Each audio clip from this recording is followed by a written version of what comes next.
Welcome to the Mike Litton Experience Podcast. Mike has over 31 years experience in real estate, finance, and investing. He's passionate about being a father, a teacher, a realtor, an investor, and a leader. Everyone has a story, and our passion is to help them tell it.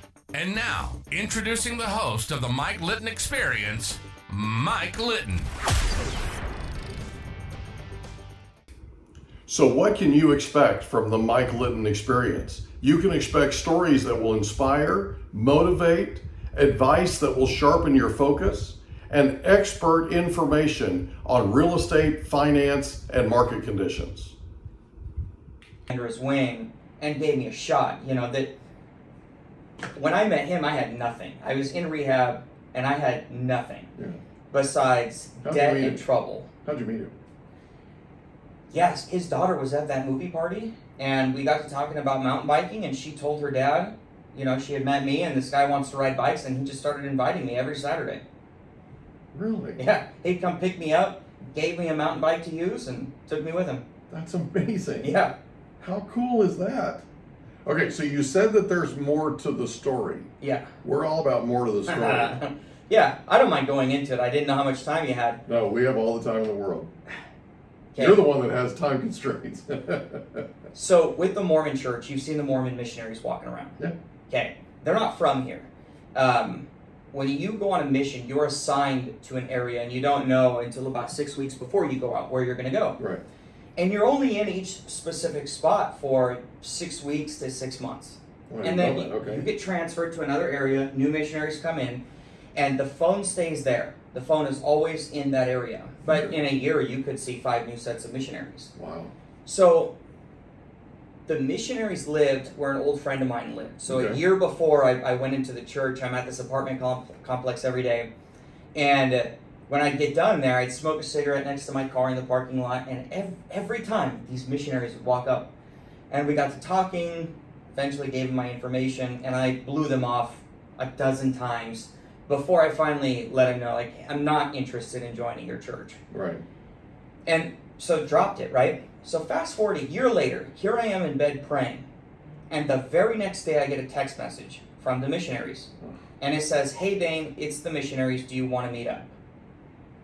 And all I said was yes. We set the time, and new missionaries had no idea who I was. Okay. They said, I asked them how they found me. They said that they said a prayer, and in an attempt to find new people to teach the gospel, they received inspiration to text every name in the phone that they didn't know, and I was the only one who responded. Interesting. Yeah. So they invite me to church, and the way the Mormon church works is if you're 30 years or younger, 18 to 30, and you're single, you don't go to church with the families. You go to church separately. Really? So you're with everybody who's your age and they're single. My And goodness, I didn't know that. Okay. that's where I met the guy that invited me over to his house. Right. Who then... Had the motocross posters everywhere, and yeah. Wow. That is such a cool story. Definitely divine intervention. Yeah. I don't know how anybody could ever deny that. Well, you can't write the script, right? And one of the things that we find when we do these interviews is there's a script that could not be written in nearly everybody's life. No, the series of events that took place there, you know, me being willing to get help, getting the help, deciding it's not for me, and then having this family inserted into my life.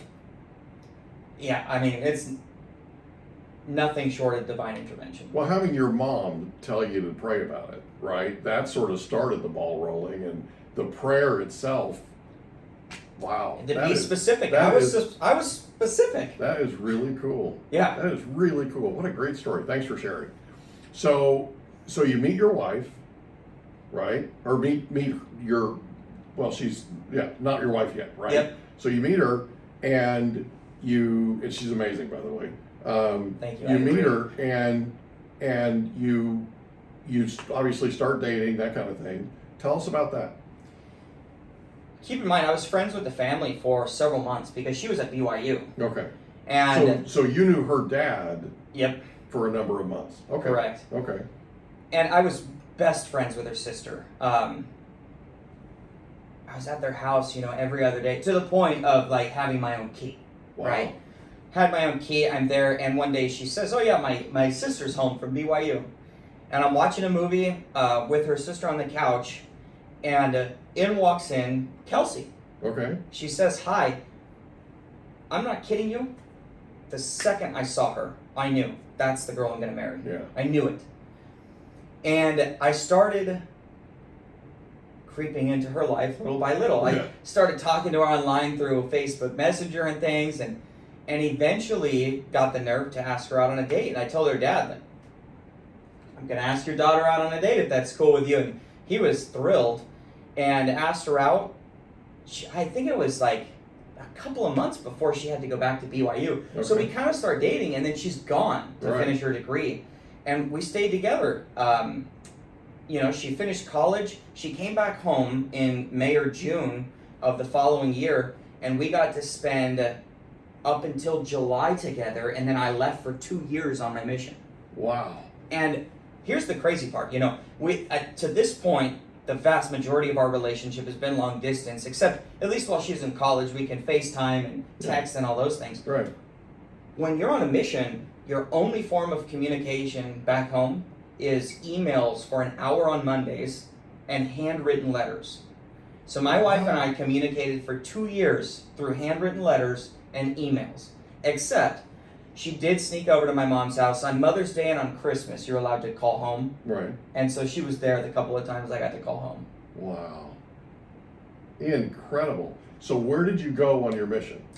I was assigned to Tulsa, Oklahoma. Okay. But the mission itself covered half of the state of Arkansas, half of the state of Missouri, half the state of Oklahoma, and a small portion of Kansas. Okay. So I was all over the place. So I'll bet that was a little bit of a culture shock from California. Sort of, kind of. At heart, I'm a cowboy. I love that lifestyle. Yeah. So I fit right in immediately. That's cool. Yeah, and here's the difference, though. The difference is just the part of the culture that's different is the way people interact with each other. Mm-hmm. In California, you don't really say hi Yeah. to people walking down the street. You're kind of just in a hurry to get where you need to go and do what you need to do and then go home. Out there, man, that's They the say hi to everybody. friendliest place in the whole world. They say hi to everybody. Yeah. Yeah, so I was born in Ponca City, Oklahoma, Oh, nice. and lived there until I was 13. But I basically was my grandfather's shadow, my mom's dad, and he waved to everybody. He said hi to everybody, and so I kept asking him, "Do you know that person, Granddad? Do you know that person? Do you right?"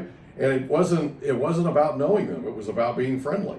It was just about being an Oklahoman. It was really interesting. It was quite a way to grow up. So yeah, that's pretty cool. So we used to go to Tulsa to drive to Tulsa to send my dad off on his trips, and so we ended up at the airport, and then we drive back to Ponca City. So I would say that the real shock was the weather. Yeah. Because in Escondido, Yeah. and I'm not a stranger to snow. Utah gets cold, it gets snow. The difference out there, though, is you've got basically 2 weeks out of the year where it's what I would call reasonable living conditions. Right. The rest, it's extreme. way too hot or way too cold. Exactly. And then you throw in thunderstorms and tornadoes and all that kind of stuff. The whole thing. Yeah. It's quite a ride. It really is. It is. It's something. So Tulsa, Oklahoma, that's wild. So for 2 years, then you come back here. Yeah. And what happens then? Came back home, I think within 8 days I was engaged. Oh, cool. I was married 6 weeks later, I think. We ended up moving in with her grandmother, who just couldn't be by herself anymore, but Gotcha. didn't want to put her somewhere. Yeah. So moved in with her. At the time, I'd taken a job building decks, working for a decking contractor. After that, went to a flooring contractor, and that's really what took off for me was flooring. I've been doing construction pretty much my entire life. For a time, at the beginning of our marriage, I was working as a resident manager for a sober living home, Okay. taking care of a dozen people who are trying to recover from a drug and alcohol addiction. But eventually, there's very little money in that. So took a job back into construction full time and stuck with that until this. Gotcha. So let's go back just for a second, if it's okay. So what was the number one thing you learned in the 2 years that you were on mission? For me, there is, without a doubt, a God in heaven. Mm-hmm. Before then, I'm not sure I could have said that with the confidence that I can now. So for 2 years, every day, I spent 2 hours studying the gospel, Okay. scriptures, books that spiritual leaders had written, and the biggest thing that I learned or took away from that was my testimony in a God in heaven, His Son Jesus Christ, and our purpose here on this life, on this Okay. earth. So it was a good thing for you. Absolutely. That's Yeah. cool. Absolutely. That's cool, man. So you come back, you get married, right? Go to work for a decking contractor, then you end up in flooring. What made you decide to go into flooring? I was doing decks, and it was fine. It was good money. I just knew it wasn't for me. Okay. And I was still looking for what it is I was supposed to be doing. I knew that, I've always known that there's more to life. And at that time, I thought more money was what I was looking for. So that's ultimately what got me into flooring. And I'm really good at it, and there's a lot of money to be made. So it was just an easy transition. And also with those companies, the decking companies, I kind of worked my way up as far as I could go without owning the company. So there was really no more room to grow. Okay. So in flooring, were you selling?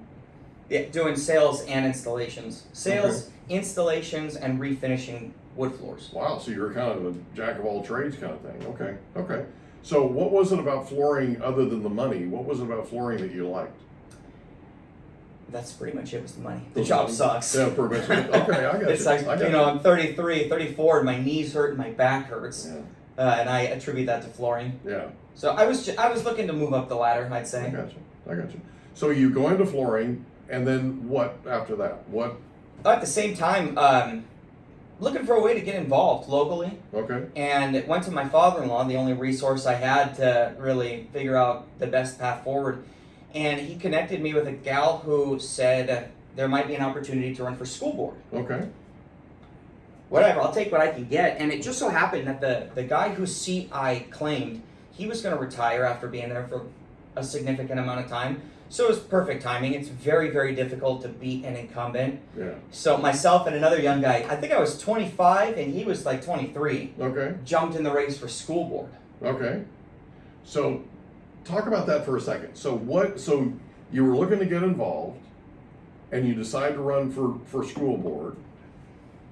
And what was that like? What was the campaign like? What was So funny. Looking back now, you wonder how anybody does it, because it's intimidating. Yeah. It's confusing.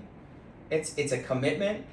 So to campaign, it was like, I had my father-in-law, excellent resource, and he connected me with the right individuals. So you need people who will support you financially, Yeah. but you also need people who understand campaign strategy. Yeah. I agree with that. So I announced my candidacy, and as I was still in the process of trying to figure out how I'm actually going to do this. Right. Started going to one of the little political clubs here in Escondido, and this young guy, 17-year-old, comes up to me, and he says, I just got done interning for Marie Waldron. I just graduated from High Tech High, and would you like some help with your campaign? And I'm just like, heck yeah. I don't have anybody else running the show. Right. Let's do it. And he made me a website. He did a bunch of my literature. He told me when to knock doors, who to talk to, all those kinds of things. So we raised a couple $1,000, and we won. It was Awesome. incredible. Awesome. He helped me put together the platform and all that, but yeah, he got me across the finish line. It was crazy. I didn't know anything about education. Didn't really know anything about politics, because I wasn't political until then. Okay. I think that's kind of when the flame started. Okay. Okay. So the flame gets started. You win. What happens? I loved that job. The school board job? I did, yeah. This high school district is amazing. Mm-hmm. I got to know some of the best teachers. You know, my wife is a high school special education teacher, and to be able to connect and relate with that group of people was great. And that was my opportunity to give back. I feel like we got a lot done. I was a major supporter of career technical education. You know, I didn't go to college. I was accepted into BYU, Idaho. I went for a couple of weeks and I knew since I was a kid I wasn't going. I was just trying to do what society was telling me I had to do. Right. And after 2 weeks, it was like, man, this sucks, and I'm not doing this. This is not my thing. So to take that energy and point it towards getting other kids who know they're not going to go to college connected with the right career pathway is very, very fulfilling. Sounds like you were the perfect candidate. Yeah. To an extent, from your life experience and everything that you had done. I think there's a whole lot more I could have done, but I think overall we did good. So you knew from being in construction and from being in flooring that there's a real lack of technical education out there, and then you get on the school board when your campaign, you get on the school board and you can be a lightning rod for that. That's pretty cool. As a school board member, you have a lot of power. Yeah. You ultimately get to decide where the resources go. It's just up to that individual to figure out how to make that happen. Well, one of the things that I know, obviously, quite a bit about your story because, full disclosure, I did campaign for you for mayor. And gleefully so. I had a great time doing it, and I'm really glad. And I appreciate it. I'm super happy you're sitting in this seat. I researched you obviously because I made several hundred phone calls, as you know, and I knew that I'd have people that would ask me, so who's Dane White? What? Right? And so I went back and looked at, and read your record. And one of the things that impressed me the most about you, your story is inspiring, unbelievably inspiring in terms of where you've come from and how you've sort of, I know you had help, but you picked yourself up by your bootstraps and made a success out of your life when you really were in some pretty dark places and pretty dark times. The thing that I really enjoyed in addition to that was the fact that you had an opportunity to reach across the aisle. You could work with people that were not necessarily Republican. They weren't necessarily part of that particular political party, but you were able to get together with them and figure out a compromise and figure out a way to reach across the aisle and make things work. That, I believe, takes a tremendous amount of courage, especially nowadays, and it was something that impressed me about you. Talk about that. What was it that for lack of a better term, inspired you to reach across the aisle and become somebody who solves problems? It's a good question. When I got on the school board, and let me preface this with the people that I worked with on the school board, I'm thankful that each one of them was there. Right. They came with a lot of experience, a lot of knowledge. All of them were genuinely good human beings. Yeah.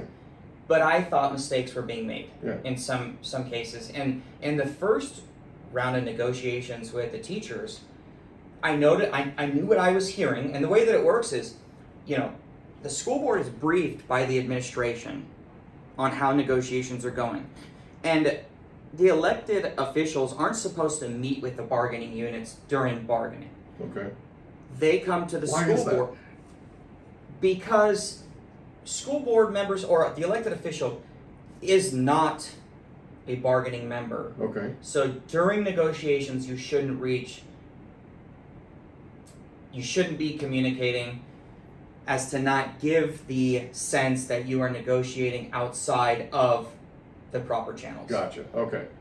So you're not meddling, basically. You're Correct. not. Okay, I got you. But what was happening was I'm sitting there in the school board meetings. I know what the administration's telling me, but what they're saying it's not adding up. It's polar opposite. It's not adding up. And so I broke the mold on that one. And I went to one of the high schools during negotiations, sat down with members of the teachers union, and I didn't say anything. I just said, I can listen, I can't respond. they didn't ask me for anything. They didn't tell me to vote a certain way. They gave me a bunch of information that had not previously been disclosed to me. Okay, so the administration that was reporting to you was not telling you what the teachers were telling you. This was a whole different. The information was far different. Okay. It's far different. And at the same time, these people are angry in the school board meetings, and they're saying, "We're writing you guys emails and you're not responding. You're not responding to us." I hate that. The standard was, if the school board received an email, the board president would respond. Okay. I'm totally cool with that. Okay. But if he's not responding, that makes me look bad. Makes everybody look bad. And I realized the culture very much was the school board was very isolated from everyday staff, regular staff. So I started responding to all the emails and just talking to people. And eventually what happened was I started forming these relationships, these working relationships with people who I normally wouldn't have worked them out with. I'm not a fan of public employee unions. I do think unions serve a purpose and are necessary. I would never advocate to remove unions entirely. Public employee unions, I think, is a tricky relationship that oftentimes doesn't have the public's best interest in mind. Okay.